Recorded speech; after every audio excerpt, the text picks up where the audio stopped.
¿cómo están? Yo soy Melina Taís y les doy la más cordial bienvenida a Agenda Legislativa. Este día vamos a estar recibiendo a Josué Solana Salmorán, comisionado presidente del órgano garante de acceso a la información pública, transparencia, protección de datos personales y buen gobierno del estado de Oaxaca, conocido como GAIPO.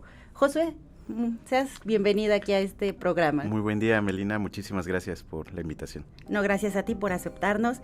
Y bueno, vamos a empezar platicando un poco de qué es el OGAIPO para que la gente que nos esté escuchando conozca, ¿no? ¿Cuál es la función del OGAIPO? Bueno, el OGAIPO es un órgano constitucional autónomo, es decir, garantiza dos derechos humanos, el derecho de acceso a la información pública y el derecho a la protección de datos personales. Desde la Constitución a nivel federal existe pues la garantía de estos dos derechos, pero además a nivel local en el 2021 se creó la nueva ley de transparencia, con ello da vida a este órgano autónomo. Y bueno, nosotros nos dedicamos a resolver recursos de revisión que tiene que ver con cuando no se responde de manera adecuada o simplemente no se responde a una solicitud de información. Nosotros intervenimos como comisionados y comisionadas, somos 5 integrantes del Consejo General quienes resolvemos, somos, podría decirse que somos casi un órgano jurisdiccional, pero no lo somos, sin embargo sí ejercemos lo que la propia ley nos permite, que es multar, cuando por ejemplo no se sube una información en los portales de transparencia, evaluamos, verificamos que se suba la información y además generamos política pública en materia de transparencia, acceso a la información y también en protección de datos personales. Comentabas acerca de estos recursos cuando se solicita información y no te la dan. Sí. En este caso, la ciudadanía que solicite esta información y se le fue negada, ¿cómo pueden acceder a ustedes o cómo pueden solicitar ese recurso? Bueno, existen 3 mecanismos para solicitar información. Una es a través de la Plataforma Nacional de Transparencia, donde realizan la solicitud a través de internet o a través de el propio celular, a través de una aplicación, o bien lo pueden hacer por correo electrónico al sujeto obligado. El sujeto obligado son todas aquellas dependencias e instituciones que ejercen recurso público y bueno, la segunda forma es a través del correo electrónico, pero también se puede hacer de manera personal al sujeto obligado a través de un escrito libre, donde tiene que tener ciertas características, pero básicamente es que el sujeto obligado sea el que corresponde o que genere la información que tú solicitas y dónde necesitas o dónde requieres recibir la información que deben generarte. En estos casos, si el sujeto obligado no te da la información en un plazo de 10 días y si no solicita prórroga para procesar la información, el ciudadano y ciudadana tiene el derecho de recurrir, de presentar una queja y la puede generar a través de la Plataforma igual Nacional de Transparencia, la puede generar también a través del órgano garante, asistir a nuestras oficinas o llamar a nuestro centro de atención ciudadana y ahí mismo nosotros le generamos un folio y ese folio se convierte en un expediente muy grande en el que se analiza en automático. Si un servidor o servidora pública se niega a dar la información, en automático nosotros obligamos a que se dé la información. Y si el sujeto obligado sigue manteniéndose en la postura de no dar la información y además se trate de una información que es de carácter pública, entonces ya ejercemos otras facultades que la ley nos permite, como es multar, como son amonestaciones públicas y además dar vista a los órganos internos de control o las contralorías de los sujetos obligados. Hablando de estas multas, ¿de qué van estas multas? ¿Son económicas? ¿Hay algún tipo de sanción? Sí, son económicas. Nosotros calculamos en salarios mínimos, pero realmente van desde los 3,000 pesos hasta los 300,000 pesos, ¿no? En casos como muy extremos, pues, ¿no? Nosotros valoramos el tipo de daño que genera el no dar la información y en función a eso nosotros determinamos esa multa, ¿no? Es todo un procedimiento. Para llegar a que seas multado realmente es como, de verdad es porque te has negado a entregar esa información, pues, ¿no? Hablando de este tipo de información pública de la que toda la gente tiene acceso, hay algunos temas, ¿no? Que a lo mejor no son públicos. ¿Cuáles podríamos decir que es la información que no se le podría dar a la ciudadanía, ¿no? Porque luego muchas veces hacen preguntas que uno no puede responder. Claro, ¿no? Mira, cuando se traten de consultas, es decir, Melina, por ejemplo, ¿no? Tú eres directora de un instituto, ¿no? Y yo te pregunto a ti, por ejemplo, una cuestión personal, pues tú no estás obligada a responder esa información. Entonces tú debes de, en tu respuesta, justamente justificar que se trata de una consulta de tipo personal por lo tanto tú no tienes información pública que puedas compartir. Hay otro supuesto, que la información que estén solicitando se trate de datos o información de carácter personal o privada, es decir, datos personales. Y existe otra manera en la que tampoco estás obligado cuando se trate de información que pueda poner en riesgo al ciudadano o la ciudadana, ¿no? Y para esto hay mecanismos como la reserva de la información, ¿no? Esos son datos que pudieran poner en riesgo a la ciudadanía, ¿no? Un ejemplo, por ejemplo, a nivel nacional, el INAI tuvo una controversia con el Poder Ejecutivo, porque ellos decían que debía de abrirse la información del Tren Maya, un ejemplo, ¿no? Pero el Poder Ejecutivo argumentó que no, porque abrir la información representaba un riesgo para que se pudiera llevar a cabo el proyecto, y eso puede poner en riesgo pues el desarrollo socioeconómico del país. Entonces existen dos posturas, sin embargo la ley permite la reserva de la información, y en este caso nosotros los órganos garantes pues no podemos excedernos también de nuestras facultades, ¿no? Pasando a otro tema, ¿cuál sería la relación del OGAIPO con el Poder Legislativo? Híjole, pues para empezar, el Poder Legislativo se relaciona con nosotros de dos maneras principales. Una, como sujeto obligado. El Poder Legislativo procesa información de carácter pública, en tanto también es un sujeto obligado que nosotros verificamos, que nosotros, en caso de que exista como algún recurso de revisión, nosotros lo atendemos en coordinación también con la unidad de transparencia. El Poder Legislativo tiene su propia unidad de transparencia, el Poder Ejecutivo tiene su comité de transparencia, el Poder Legislativo tiene también su oficial de protección de datos personales, y además con el Poder Legislativo nos relacionamos en el sentido de que, para empezar, el Poder Legislativo es quien nombra a las y los comisionados.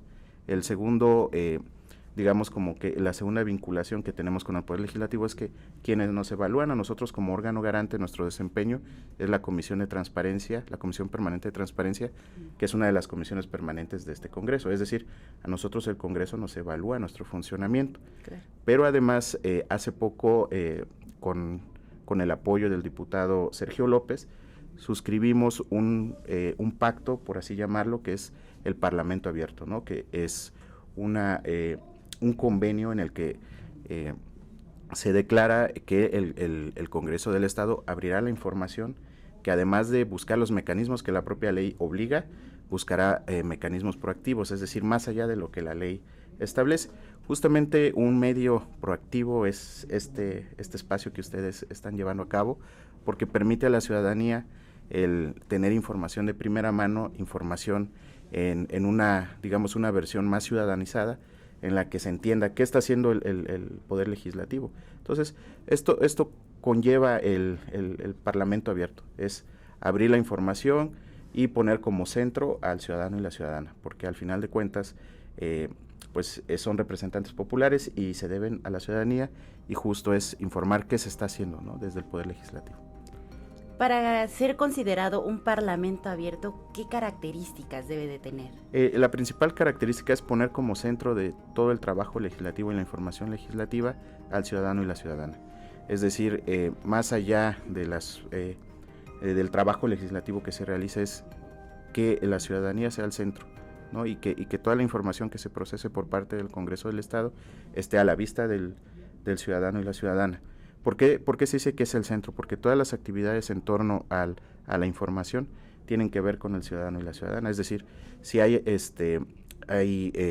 nuevas legislaciones, es importante informar, ¿no? Si hay el trabajo legislativo, es informar. Si hay trabajo en comisiones, es informar.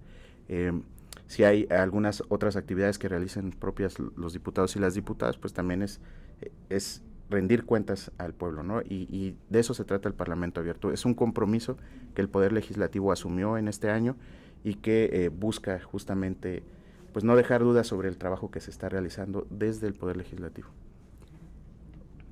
¿Cuál consideras que sería como el beneficio que puede tener la ciudadanía de contar con estas garantías? Pues el principal beneficio, recordemos esta frase que es muy famosa, ¿no? La información es poder. Y si nosotros ponemos como centro al ciudadano y ciudadana en la información, tendrá el poder de tomar decisiones correctas, ¿no? No olvidemos que también el Poder Legislativo es un ente político, ¿no? Al final de cuentas, ¿cómo podemos fortalecer la democracia? Pues con información. en la toma de decisiones el ciudadano y la ciudadana puede ver, bueno, el recurso que se genera a través de mis impuestos, pues lo está ejerciendo el Congreso del Estado a través de esto y esto, ¿no? Entonces, permite una participación ciudadana efectiva y además, pues legitima el trabajo que se genera aquí en la Cámara de Diputados, en la representación del pueblo oaxaqueño. Hablando de este tema de dar respuesta, ¿no?, a la ciudadanía, ¿qué pasa en el Poder Legislativo si uno no llegara a contestar uno de estos recursos, ¿no?, que presenta la gente? ¿Sobre quién caería la multa? ¿Sobre tal cual el Poder Legislativo o sobre algún representante? En todos los sujetos obligados existen las áreas administrativas, que son las áreas que generan la información, ¿no? Por ejemplo, si al Poder Legislativo le solicitaran información sobre no sé, sobre un tema de recursos materiales, por ejemplo, ¿no? Entonces, quien genera la información es la Dirección de Recursos Materiales o el Departamento de Recursos Materiales. En este caso, ellos son responsables de entregar la información a la Unidad de Transparencia y la Unidad de Transparencia responder a la solicitud de información. Entonces, nosotros hacemos un análisis, vemos que a lo mejor la Unidad de Transparencia sí solicitó la información, pero a lo mejor el departamento no procesó la información, no la entregó. Entonces, la responsabilidad cuando damos vista al órgano interno de control, pues va a ser para quien no entregó la información, pero es al servidor o servidora pública. ¿Hay algunos otros proyectos en los que pueda trabajar el OGAIPO en conjunto con el Poder Legislativo? Sí, de hecho, pues estamos trabajando un mecanismo que se llama transparencia proactiva, que son todas estas herramientas que se utilizan para dar información más allá de lo que obliga la propia ley. Estamos trabajando en coordinación con la Dirección de Comunicación para que podamos establecer estos parámetros donde sí califican. Estamos trabajando también para todos los mecanismos que se tienen información deben de tener también información útil para la ciudadanía.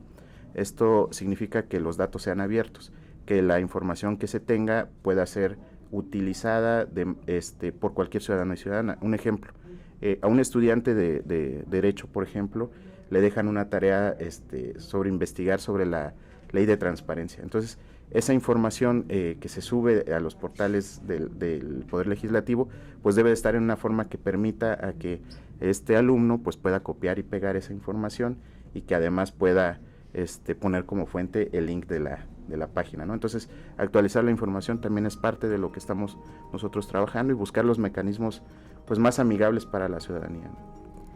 Digamos que se está buscando trabajar con diversas dependencias, ¿no? ¿Con cuáles ya trabaja el OGAIPO o trabaja con todo el estado? Trabajamos con todo el estado, con los 570 municipios, los cuales pues ha sido, honestamente es muy difícil trabajar con los 570, trabajamos con una muestra muy pequeña, porque para empezar el recurso no nos alcanza, ni humano, ni material, ni el recurso financiero.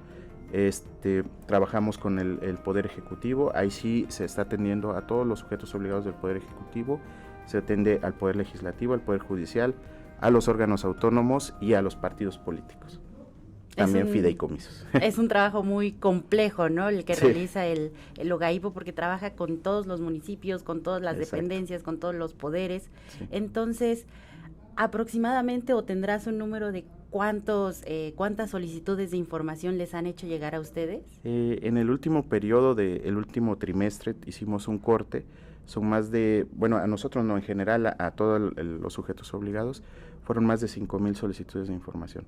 Esto significa que la ciudadanía está ávida de la información y que además, pues cada vez, mientras más se habla sobre este tema, pues van aumentando el número de solicitudes de información. Y con esta información, bueno, a este corte, ¿ustedes han realizado alguna multa al momento? Hasta el momento sí hemos ejercido esa facultad, sin embargo, ha sido por ejercicios de años anteriores. Bien. Es decir, para que exista una denuncia existe el mecanismo de denuncia porque no hay información pública, ¿no? O además que no se cumpla con la información obligatoria en las fracciones de transparencia, ¿no? Entonces, se lleva todo un procedimiento jurídico, nosotros tenemos un área jurídica y hasta el momento sí ha habido multas, pero son ejercicios anteriores y son de servidoras y servidores públicos que son muy recurrentes, ¿no? O sujetos obligados muy recurrentes. Correcto. ¿Qué se hace en caso de cuando ya son muy recurrentes y aún así se les aplicó la multa y siguen incurriendo en lo mismo? Pues se da vista a los órganos internos de control y ya cae en el caso, por ejemplo, del Poder Ejecutivo, ahí son pues la Secretaría de Honestidad, quien determinará pues el procedimiento que se llevará a cabo para alguna sanción al servidor o servidora pública. En el caso del Congreso del Estado, pues está igual su órgano interno de control, y así, ¿no? También cada municipio pues determina a través de sus contralorías, órganos internos, pues cuál sería la sanción también al, pues por esta negativa de dar información. Además, la multa recae, quien cobra es la Secretaría de Finanzas, eso es importante aclarar. Nosotros no cobramos las multas, es la Secretaría de Finanzas y ellos tienen sus propios procedimientos. Correcto. ¿Cuál sería el mensaje, ¿no?, a la ciudadanía acerca del trabajo del OGAIPO y cómo podrían recurrir a ustedes? Bueno, nosotros nos ubicamos en Almendro 122, esquina Amapolas, es muy fácil de ubicar. Es un edificio que está frente a la Escuela España. Ahí estamos en un horario de 9 de la mañana a 5 de la tarde. Y además, pues pueden visitar nuestra página de Facebook, que es OGAIPO Oaxaca. Tenemos una página de internet, ogaipoaxaca.gov.mx. Tenemos también en Instagram, participamos también en TikTok, en YouTube. Tenemos nuestros canales, tenemos muchos medios para poder comunicarnos con la ciudadanía. Y además, pues estamos a la vista de cualquier ciudadano o ciudadana a través de nuestro centro de atención ciudadana, y yo el mensaje que dejaría es que la ciudadanía participe. Es una forma muy sana el saber qué están haciendo con el recurso público, cómo se está ejerciendo, cuáles son los programas, cuáles son los directorios, cuáles son las estrategias que los diferentes poderes del Estado están ejerciendo, ¿no? Entonces me parece que es una forma muy sana y muy participativa de la ciudadanía el poder cuestionar cómo se ejerce el recurso público. Perfectísimo. Josué, pues te damos las gracias por habernos acompañado en esta emisión de Agenda Legislativa, y pues para que estén todos ustedes al pendiente de Agenda Legislativa, que se emite todos los jueves a través de la plataforma de Spotify. Josué, muchísimas gracias por acompañarnos este día. Gracias, Melina, un saludo a las diputadas y diputados.